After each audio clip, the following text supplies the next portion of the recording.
तो हम लोग ने यहाँ पर बफर सॉल्यूशन देखा, बफर की मैकेनिज्म देखी, बफर का मतलब समझा कि बफर सॉल्यूशन का मतलब क्या होता है, जो अपने जरा से अमाउंट में अगर एसिड या बेस मिलाया जाए तो अपने पीएच को चेंज ना होने दे, उस सिस्टम को या उस सॉल्यूशन को हम कहते हैं बफर सॉल्यूशन। बफर कैसे काम करता है, तो लीच एटली प्रिंसिपल और कॉमन आयन इफेक्ट पे काम करता है। ठीक है भाई। फिर हमने आपको बताया था बफर कैसे कैसे बन सकता है, क्या क्या पॉसिबिलिटीज होती है।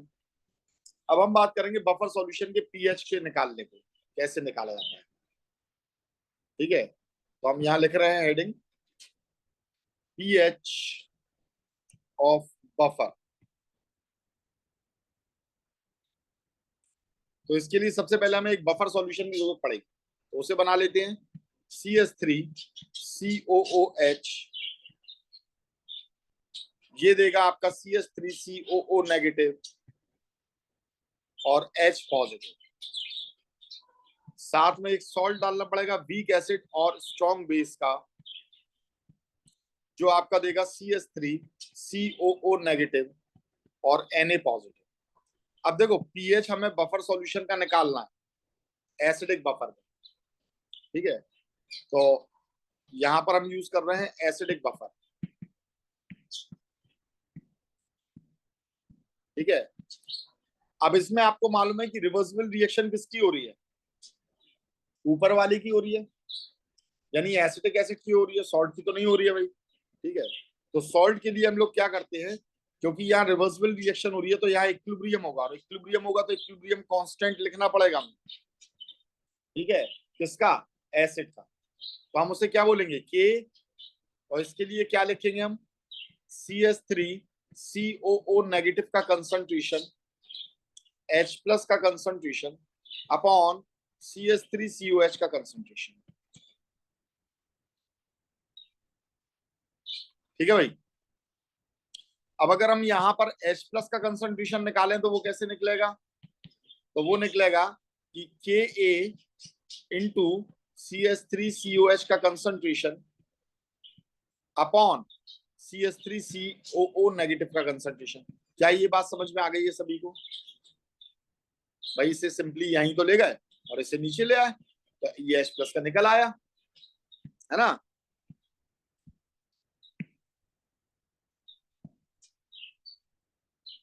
ठीक, अब हम लोग क्या करते हैं, यहाँ पर हमें ये मालूम है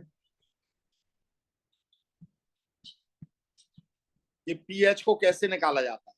तो पीएच के लिए क्या फॉर्मूला होता है, pH is equals to minus log to the base 10 H plus का कंसंट्रेशन। H प्लस के कंसंट्रेशन की जगह ये चीज रख सकते हो कि नहीं, तो माइनस लॉग हमने ये लिख दिया KaCH3COOH का कंसंट्रेशन अपॉन CH3COO नेगेटिव का कंसंट्रेशन। यही वाली चीज तो उठाकर यहाँ रख दी H प्लस की जगह। ठीक है, चलिए अच्छी बात है। अब हम ये फॉर्मूला जानते हैं, log m into log n, ये किसके बराबर होता है, लॉग एम प्लस एन के बराबर होता है। तो हमने लिखा माइनस लॉग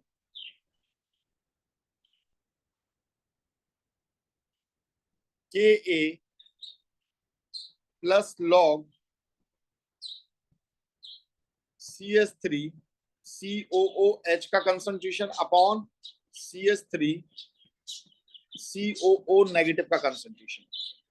ठीक है, अच्छा एक काम और कर लेते हैं कि हम यहां पर दोनों साइड लॉग ले लेते हैं। On taking negative logarithm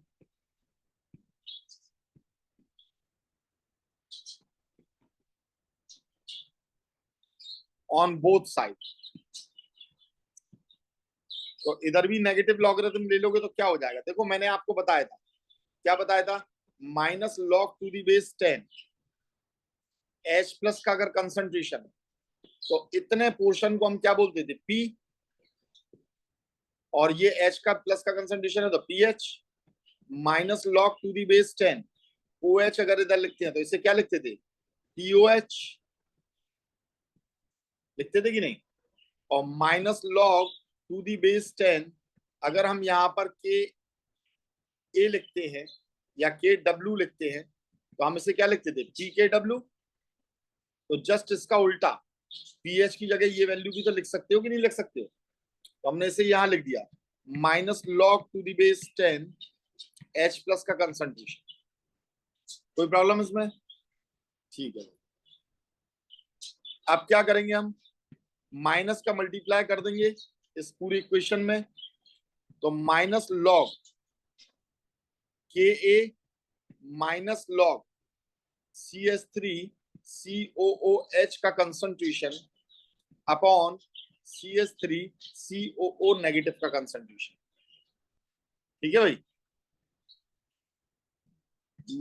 -log⁻10 H plus का कंसंट्रेशन। अब एक काम करते हैं कि हम इसे प्लस लॉग में कन्वर्ट करने जा रहे हैं।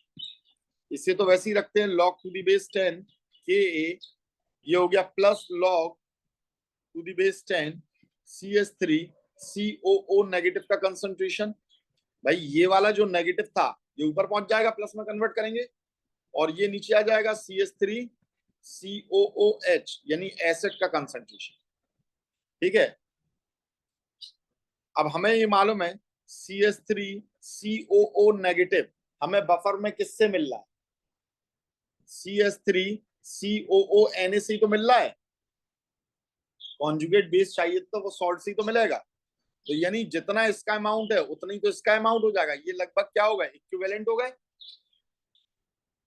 तो इसकी जगह हम क्या लिख सकते हैं, -log⁻10 के a plus log⁻10 CH3COO Na का कंसंट्रेशन अपॉन CH3COOH का कंसंट्रेशन। ठीक है, अब फिर से -log⁻10 H प्लस था ये, तो हम इसे क्या लिख सकते हैं, इसे पीएच लिख सकते हैं कि नहीं। भाई इतने को अपन क्या बोल देते हैं, पी, और ये एच है तो हमने इसे लिख दिया पीएच। तो यहां पर ये क्या बन जाएगा,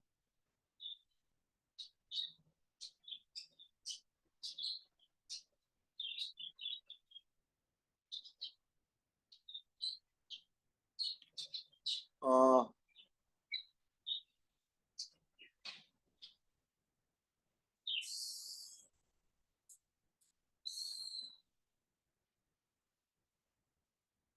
तो भाई माइनस का ऐड किया तो ये आपका प्लस में ही तो कन्वर्ट हो गया, माइनस के।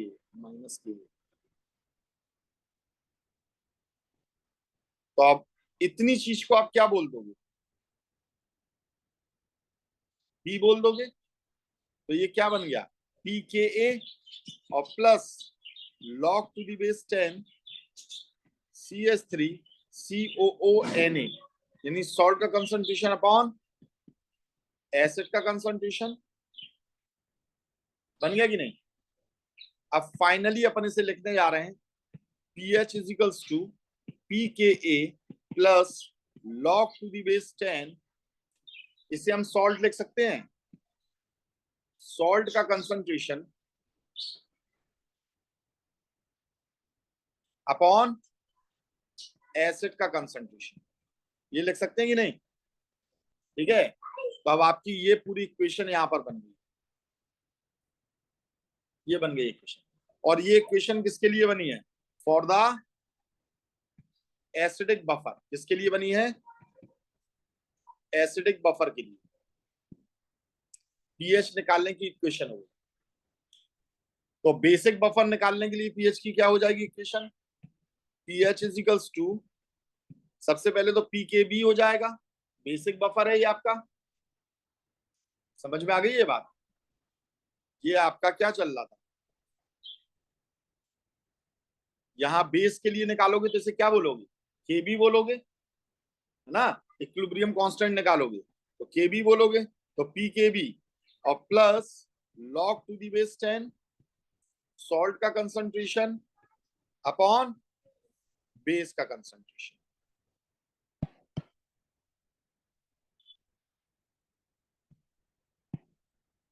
तो ये किसके लिए निकला है, for basic buffer, basic buffer के लिए निकल रहा है। ठीक है। और यहां पर बेसिक बफर के लिए सबसे बड़ी बात मैं आपको ये बताऊं, यहां पीएच ना निकलकर यहां निकलता है पीओएच। क्या निकलेगा? पीओएच। समझ गए हो? क्योंकि वहां एच प्लस है ही नहीं है, तो हम क्या निकालेंगे? पीओएच। तो जो बातें आपको यहां पर याद रखनी है बेसिक बफर के लिए, वो चेंज इसमें आया है। ओ एच, एक चीज तो ये आई है, और दूसरा ये हो गया पी के बी। और तीसरी बात, यहां पर कौन आ गया? बेस। ये आपका डिफरेंस आया। अब पीओएच आपने एक बार निकाल लिया, तो अब आप पीएच को बड़े आसानी से फाइंड आउट कर सकते हो। कैसे फाइंड आउट कर सकते हो?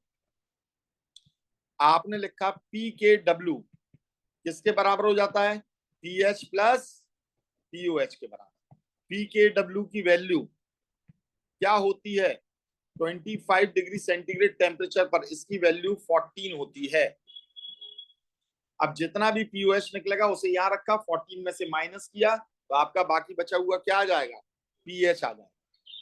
देखो मैंने आपको पहले भी बताया, पी के डब्ल्यू अगर हम कहें तो इसकी वैल्यू 14 है, और हम सिर्फ के डब्ल्यू कहें तो इसकी वैल्यू क्या होगी? 10 की पावर माइनस 40। समझ में आई है बात? के डब्ल्यू की value 10 to the power minus 14, और पी लगा दिया तो ये सिर्फ 40।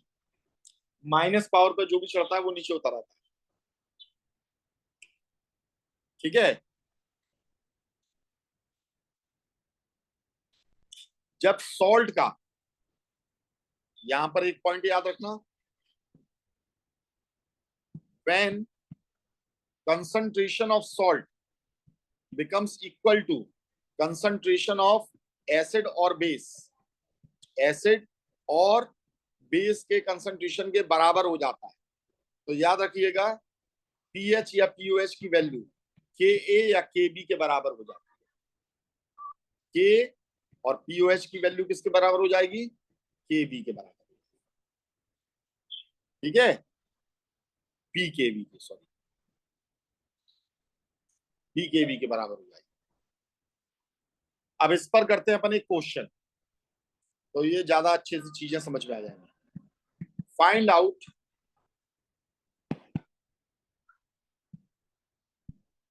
Out pH. किसका पीएच?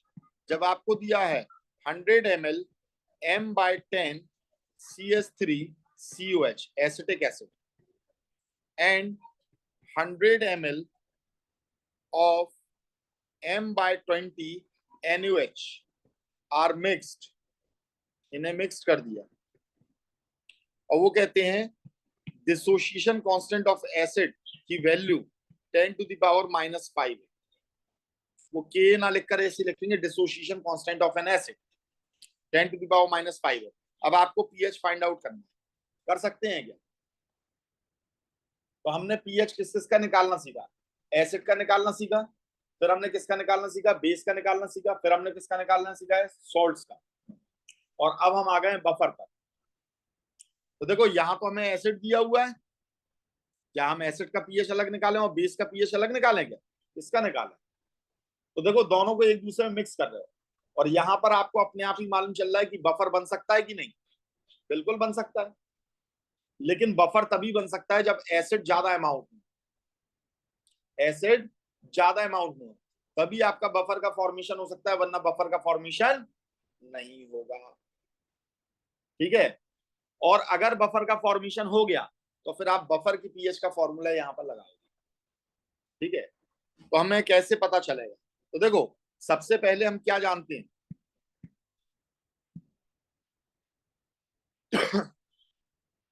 कि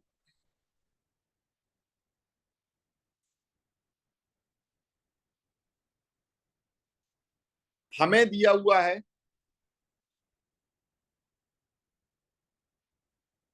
100 ml। अच्छा देखो, उससे भी पहले मैं आपको एक चीज बता,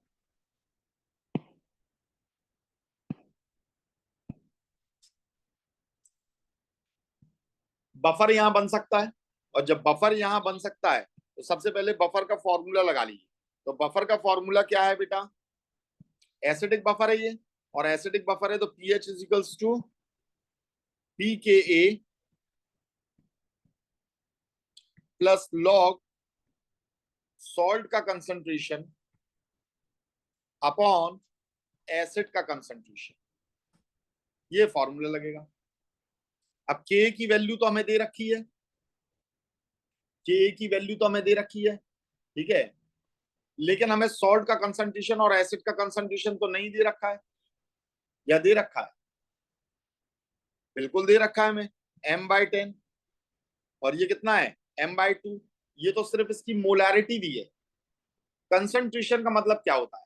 तो कंसंट्रेशन का मतलब होता है, यहां पर समझ लेना, कंसंट्रेशन को जनरली हम किस में एक्सप्रेस करते हैं? तो हम मोलैरिटी में एक्सप्रेस करते हैं, और मोलैरिटी का फॉर्मूला क्या होता है? Number of moles divided by volume, और ये वॉल्यूम किस में लिया जाता है? लीटर में। तो एन क्या है यहां पर? नंबर ऑफ मोल्स है, ठीक है। अब देखो, अगर इसी मोलैरिटी को नंबर ऑफ मोल्स यहां रखे और वॉल्यूम यहां कर दिया हमने ml में, तो अब आप इसे ऊपर वाले को नंबर ऑफ मोल्स नहीं कहोगे, आप इसे कहोगे नंबर ऑफ मिली मोल्स। क्या कहोगे? Number of millimoles. तो पहली चीज तो ये याद रखो। और नंबर ऑफ मिली मोल्स का फॉर्मूला क्या है? तो हो गया m इंटू वी, यही बन गया कि नहीं भाई? इसे निकालना है तो इसका मल्टीप्लाई इसमें कर दीजिए, सिंपल सी बात है। तो हम सबसे पहले यहां पर फाइंड आउट करेंगे नंबर ऑफ मिली मोल्स। हमें ये वाला मोलैरिटी का फॉर्मूला रखना है यहाँ पर, ये रखना है यहाँ पर n/b। तो पहले तो n मालूम होना चाहिए। ये हमने 100 ml लिया, 100 ml में कितने नंबर ऑफ मिलीमोल्स हैं CH3COH के, हमें ये मालूम होना चाहिए। तो नंबर ऑफ मिलीमोल्स निकाल लीजिए। तो नंबर ऑफ मिलीमोल्स किसके निकालेंगे हम? Of CH3COH। कैसे निकालेंगे? तो m कितना दिया? 1/10, और v कितना दिया है? 100 ml। तो टोटल कितना निकला? 10 मिलीमोल निकले, किसके? CH3COH के। अब नंबर ऑफ मिलीमोल्स आप किसके निकाल लेंगे? सॉल्ट के निकालना है, तो सॉल्ट तो दिया ही नहीं है यहाँ तो NaOH दिया। तो हमने NaOH के मिलीमोल्स निकाले, कितना दिया था? 1/20, और इसका भी कितना लिया था? 100 ml। कितना बचा भाई? 5 मिलीमोल्स,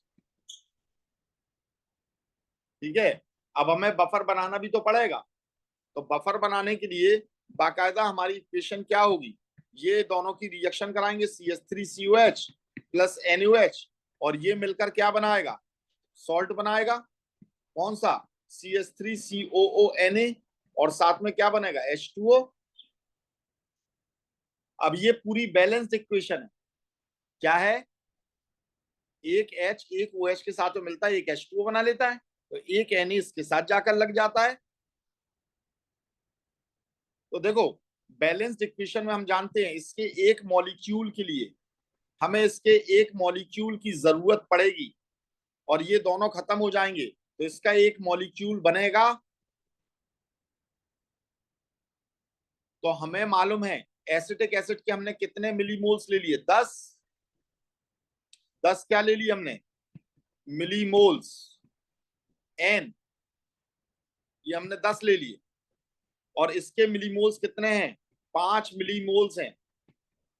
तो इसके 5 मिलीमोल्स से एसिटिक एसिड के कितने मिलीमोल रिएक्ट करेंगे? 5 ही तो करेंगे। इसके 5 मिलीमोल से इसके 5 ही मिलीमोल रिएक्ट करेंगे, तो ये क्या बना लेंगे? 5 मिलीमोल बना लेंगे, किसका? सॉल्ट का। बना लेगा कि नहीं? तो अब ये तो पूरा खत्म हो गया, 5 मिलीमोल, और इसके 5 मिलीमोल खत्म हो गए, और इसके बचे कितने? तो 5 मिलीमोल अभी इसके बचे हुए हैं, किसके बचे हुए हैं? एसिटिक एसिड के। तो अब हमारे पास में क्या क्या मौजूद है? CH3COOH के 5 मिलीमोल्स हैं, और 5 ही मिलीमोल्स किसके हैं? CH3COONA के हैं, और ये तो खत्म हो गया। तो अब ये दोनों मिलकर किसका फॉर्मेशन कर लेंगे बेटा? बफर का फॉर्मेशन कर लेंगे कि नहीं? बफर का फॉर्मेशन कर लेंगे कि नहीं? They are going to form the buffer. और अब हमें मालूम है इसके 5 मिलीमोल्स हैं और इसके भी 5 मिलीमोल्स हैं, यानी ये हमने किसकी वैल्यू निकाल ली? एन की, एन की।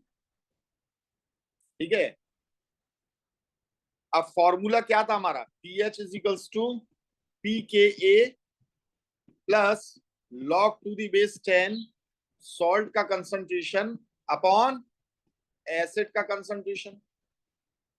तो सॉल्ट का कंसंट्रेशन कैसे रखोगे? तो आप इसे रखोगे n by b, number of millimoles of salt. And acid का कैसे रखोगे? Number of millimoles of salt acid divided by volume. दोनों एक ही सॉल्यूशन में, तो दोनों का वॉल्यूम तो सेम ही रहेगा ना, सिंस इन सेम सॉल्यूशन, दोनों सेम सॉल्यूशन में है, तो दोनों का v बराबर रहेगा। तो v से v क्या हो गया? Cancel out. तो अब हमें एन एन की वैल्यू तो रखना है, तो अब हमने ये रखा p H is equals to p K a plus log to the base 10। Salt का कंसंट्रेशन 5 है, एसिड का कंसंट्रेशन 5 है, 5 से 5 गया तो कितना आया? 1 आया। और लॉग 1 की वैल्यू क्या होती है? 0 होती है, तो ये वैल्यू पूरी 0 हुई। तो यहाँ पी एच किसके बराबर हो गया? पी के ए के बराबर हो गया। पर हमें वैल्यू तो सिर्फ के ए की दी है, पी के ए की थोड़ी ना दी है। तो पी को हम किस में कन्वर्ट कर सकते हैं? Minus log to the base 10 के ए में, है ना। के की कितनी वैल्यू दे रखी है हमें? 10 टू दी पावर -5। तो बस इसे रख दीजिए minus log to the base 10, 10 to the power -5। अब 10 की पावर पर जो होता है उसे नीचे उतार दिया जाता है, -5। तो ये क्या बन गया? +5। तो पीएच की वैल्यू कितनी निकल कर आई? +5 निकल कर। ये हो गया सर। उम्मीद है समझ में आ गया होगा अच्छे से। ठीक है, बढ़िया बात। उजैर भाई समझ में आ गया? Yes sir.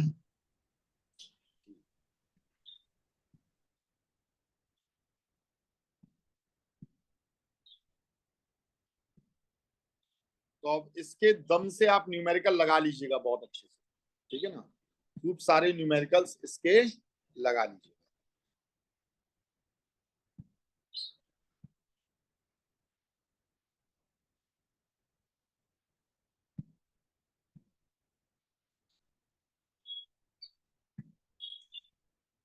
अब नेक्स्ट टॉपिक जो हम लोग यहाँ पर पढ़ेंगे वो होगा आपका सॉल्युबिलिटी प्रोडक्ट।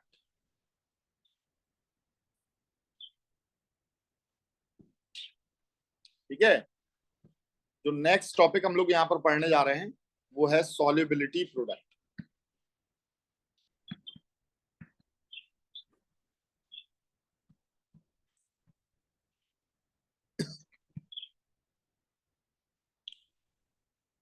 देखो भैया, amount of solute dissolve in 100 gram of solvent to make its saturated solution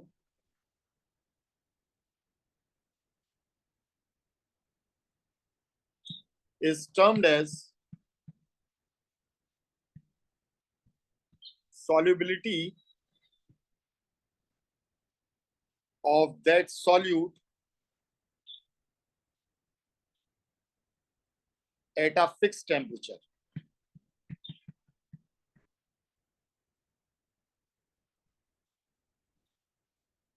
ठीक है, देखो बेटा, हमने कोई भी एक सॉल्वेंट लिया, सपोज करो वाटर लिया, वाटर में हमने किसी सॉल्यूट को डाला, शुगर को डाला, तो शुगर घुलेगी, घुलते घुलते घुलते घुलते क्या होगी? एक टाइम आएगा घुलनी बंद हो जाएगी, हमें शुगर और घोलनी है तो हम क्या कर देंगे, पानी को बढ़ा दें हम, तो और शुगर घुल जाएगी। तो ऐसे तो फिर हम सॉल्युबिलिटी चेक कर ही नहीं पाएंगे, ऐसे तो सॉल्युबिलिटी चेक कर ही नहीं पाएंगे। तो इसके लिए जरूरी ये होता है कि हम सॉल्वेंट के अमाउंट को क्या कर दें, फिक्स कर दें। सबसे पहले सॉल्वेंट के अमाउंट को फिक्स कर दें अगर हमें सॉल्युबिलिटी निकालना है। तो हमने कर दिया 100 ग्राम ऑफ सॉल्वेंट, सबसे पहली चीज 100 ग्राम ऑफ सॉल्वेंट कर दिया। 100 ग्राम सॉल्वेंट में एक सॉल्यूट जितना भी घुल सकता है, कंडीशन ये है कि यहाँ पर जो टेम्परेचर है, यहाँ जो टेम्परेचर है वो कैसा होना चाहिए,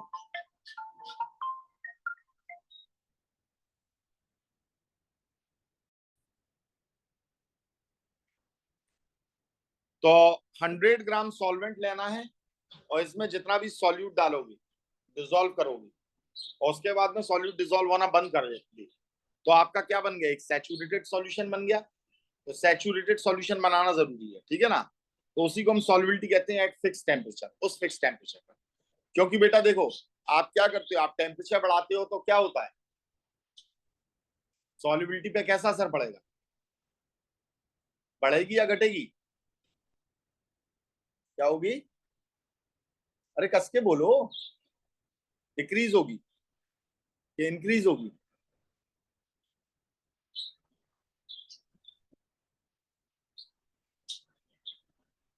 इंक्रीज होगी। आप डिक्रीज किस हिसाब से बोलेंगे बेटा, टेम्परेचर को बढ़ाएंगे तो सॉल्युबिलिटी क्या होगी,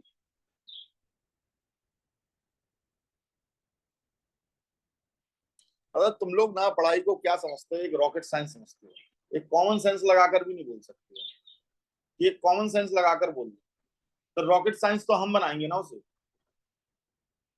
यार मुझे एक बार बताओ, आपने आज प्रोग्राम बनाया कि आपके घर में भैया रसगुल्ले बनना है? बोलो बोलो, कुछ कह रही थी, रसगुल्ले बनना है। रसगुल्ले के लिए आपको शुगर सिरप चाहिए, चाशनी चाहिए। कैसे बनाते हो, पानी लेते हो, पानी में लेकर क्या डालते हो भाई, शुगर डालते हो, बन गई चाशनी। एक टाइम तक यहाँ पर शुगर घुलती है, उसके बाद में शुगर घुलनी बंद हो जाती है, तो चाशनी तो नहीं बनेगी, यहाँ पर ये तो नहीं बनेगी, चाशनी तो नहीं बनेगी। समझना बात को बहुत अच्छे से, चाशनी बिल्कुल भी यहाँ पर नहीं बनेगी। तो आप क्या करते हो, आप गर्म करते हो, पानी थोड़ी ना बढ़ाया अब आपने, है ना, आपने इसे गर्म किया, और जैसे ही आपने इसे उठाकर गर्म किया, तो गर्म करने पर आप और शुगर इसमें ऐड कर सकते हो कि नहीं, होती जाएगी होती जाएगी होती जाएगी ऐड।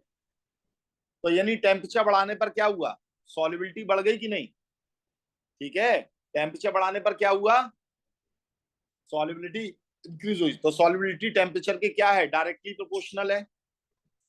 एक मिनट रुक जाओ बेटा, हम आपसे बात कर लें थोड़ी सी।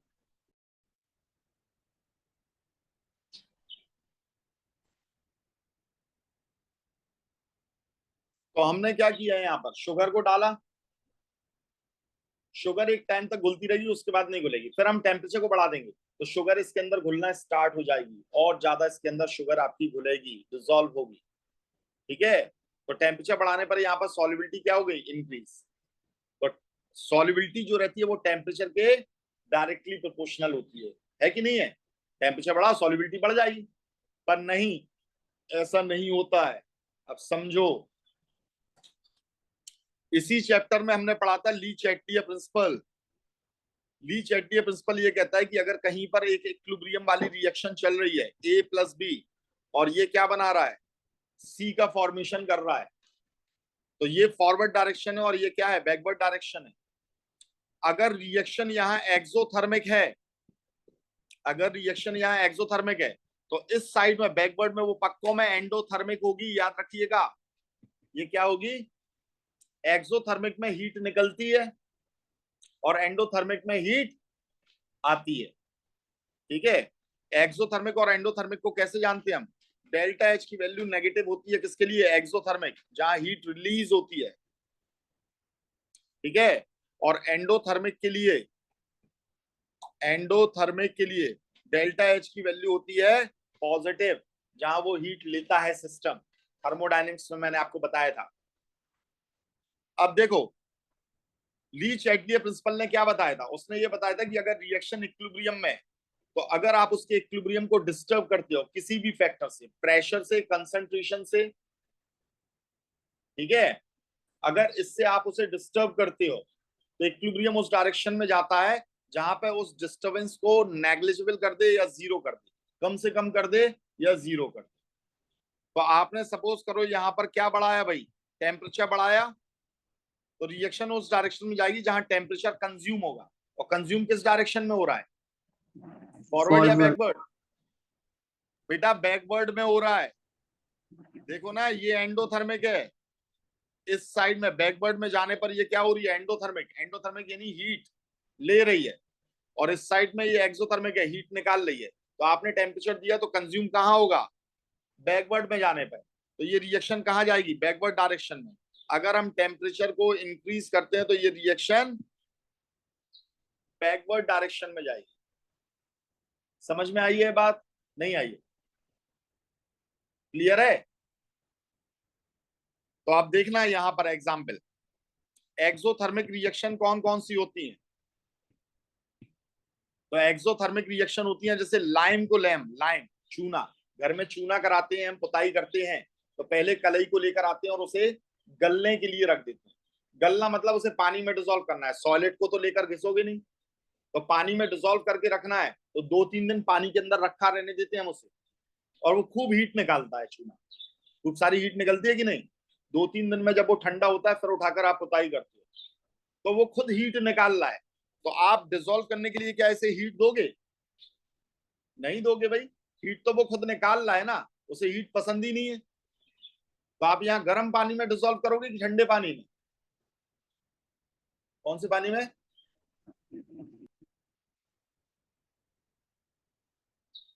तुम बेटा कोई काम कर रहे हो, तुम्हें कोई चीज पसंद नहीं है, तुम उसे बार बार फेंक रहे हो। अब मुझे कोई काम तुमसे अगर कराना होगा, तो जो चीज तुम फेंक रहे हो क्या मैं वही चीज तुम्हें दूं? बताओ। तुम्हें करेली की सब्जी बिल्कुल पसंद नहीं है, मैंने कहा एक काम करो बेटा, करेली की सब्जी जब मिलती है तो मम्मी से बचाकर फेंक देते हो। मैंने कहा बेटा एक काम करो, जरा मेरे नोट्स बनाना है, तुम बना दो, मैं तुम्हें 2 कटोरी करेली की सब्जी दूंगा। करोगे क्या काम? नहीं करोगे ना। तो एक्सोथर्मिक में ये हीट निकाल रहा है, हीट निकाल रहा है, हीट निकाल रहा है, तो हीट दोगे तो वो डिसॉल्व होगा। डिसॉल्व होने पर ये हीट निकाल रहा है, लाइम को, चूने को हमने पानी में डाला तो ये हीट निकालता है, एक्सोथर्मिक है। डिसॉल्व होने पर हीट निकालता है, डिसॉल्व होने पर हीट निकालता है, तो क्या हीट दोगे तुम इसे तो डिसॉल्व होगा? हीट दोगे तो डिसॉल्व होगा क्या? बिल्कुल नहीं होगा, क्योंकि ये तो हीट निकालता है ना। तो गर्म पानी में डिसॉल्व होगा कि ठंडे में? कौन से पानी में? यार कस के बोला करो, खाना खा के नहीं आयो क्या? कौन से पानी में? ठंडे पानी में, है ना। अब हमने यहाँ पर क्या किया, हमने किसी भी एसिड को लिया, किसी भी एसिड को अगर हम पानी में डालते हैं तो वह हमेशा हीट निकालता है। तो ये जब डिसॉल्व होगा तो हीट निकालेगा, तो हमें यहाँ पर क्या रखना चाहिए, ठंडा पानी रखना चाहिए, इसमें ये जल्दी डिसॉल्व होगा। ठीक है, ऐसी किसी भी बेस को पानी में डालते हो तो वो भी क्या होती है, एक्सोथर्मिक रिएक्शन होती है। किसी गैस को लेके पानी में डिसॉल्व करते हो तो ये भी क्या होती है, एक्सोथर्मिक रिएक्शन होती है। कैसे? देखो, पानी का टेम्परेचर अलग है, कम एनर्जी वाला है, और ये गैस कैसी है, हाई एनर्जी वाली है। अब मैं 4 मंजिला मकान पर ऊपर खड़ा हुआ हूँ, आप नीचे खड़े हुए हो, आपको 8-10 डाउट पूछना है, तो क्या पूछ लोगे नीचे से? या तो मैं नीचे आऊं या फिर आप ऊपर आओ, दोनों की एनर्जी लेवल बराबर होना चाहिए। तो गैस को पानी में डिसॉल्व होना है, उसके साथ में रहना है, तो दोनों का एनर्जी लेवल कैसा होना चाहिए, बराबर होना चाहिए। तो इसीलिए पानी को गैस बनाना है तो हमें उसे एनर्जी देनी पड़ती है, गैस के बराबर एनर्जी लानी पड़ती है। पर गैस को पानी के साथ रखना है तो गैस को अपने अंदर से एनर्जी निकालनी पड़ेगी। तो गैस अपने अंदर से एनर्जी निकालती है जब पानी में डिसॉल्व होती है। तो ये गैस का पानी में डिसॉल्व होना कैसी प्रोसेस हुई, एक्सोथर्मिक। आपने देखा है ना, हम कोल्ड ड्रिंक पीते हैं, कोल्ड ड्रिंक में गैस मौजूद रहती है, उससे ही मजा आता है उसे पीने में, तो इसीलिए कोल्ड ड्रिंक ठंडी पी जाती है, ताकि वो गैस उसके अंदर क्या रहे, ज्यादा डिसॉल्व रहे। और आप उसे जैसे ही गर्म करोगे पूरा बबलिंग होकर पूरी गैस निकल जाएगी, फिर गर्म कोल्ड ड्रिंक में आपको मजा नहीं आएगा, गर्म कोल्ड ड्रिंक में आपको बिल्कुल भी मजा नहीं आएगा। बात समझ आ रही है? तो गैस का पानी में डिसॉल्व होना कैसी प्रोसेस है? एक्सोथर्मिक प्रोसेस है। कैसी प्रोसेस है? एक्सोथर्मिक प्रोसेस है। ठीक है। जैसे कहा जाता है कि भाई ग्लोबल वार्मिंग आ रही है, टेम्परेचर बढ़ रहा है, 1 डिग्री 2 डिग्री बढ़ता रहे, हमें क्या परेशानी? एसी वगैरह लगा लेंगे। पर परेशानी है, परेशानी यह है कि 1 या 2 डिग्री सेंटीग्रेड टेम्परेचर भी बढ़ा तो जितनी भी एक्वेटिक लाइफ है वो डिस्टर्ब हो जाएगी, क्योंकि पानी के अंदर ऑक्सीजन डिसॉल्व रहती है, और अगर टेम्परेचर बढ़ा तो वो ऑक्सीजन उसमें से निकल जाएगी, और अगर वह उसमें से निकल गई तो एक्वेटिक लाइफ को ऑक्सीजन नहीं मिल पाएगी और वो पूरी डेथ हो जाएगी, और हमारी पूरी फूड साइकिल डिस्टर्ब हो जाएगी। ठीक है। तो ये सब एक्सोथर्मिक के एग्जाम्पल्स हैं। तो एक्सोथर्मिक रिएक्शन में हमने देखा, क्या देखा? कि जो सॉल्युबिलिटी रहती है वो टेम्परेचर के इनवर्सली प्रोपोर्शनल होती है। टेम्परेचर बढ़ाओगे सॉल्युबिलिटी कम हो जाएगी, टेम्परेचर घटाओगे सॉल्युबिलिटी बढ़ जाएगी। ठीक है। अब जो एंडोथर्मिक रिएक्शंस होती हैं, एंडोथर्मिक रिएक्शन है, एंडोथर्मिक मतलब जो हीट लेते हैं होने में, डिसॉल्व होने में। जैसे हमने शुगर ली और शुगर को पानी के अंदर घोला तो ये हीट लेगी उल्टा, तो जितनी हीट दोगे उतनी ज्यादा ये सॉल्युबल हो जाएगी। तो यहाँ सॉल्युबिलिटी क्या है? डायरेक्टली प्रोपोर्शनल है टेम्परेचर की।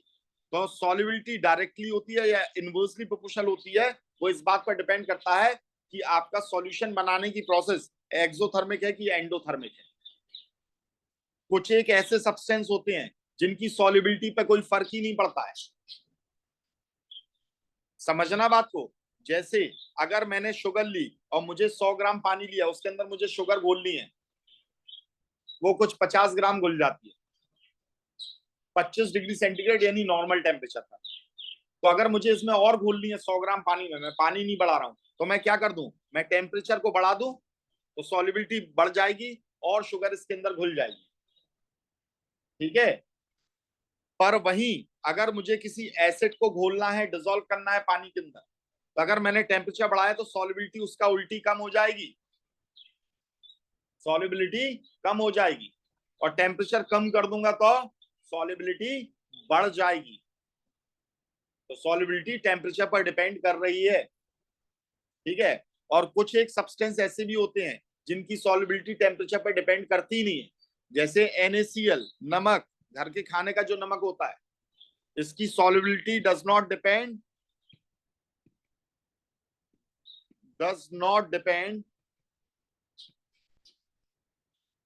ऑन टेम्परेचर, टेम्परेचर पर डिपेंड करेगी नहीं है।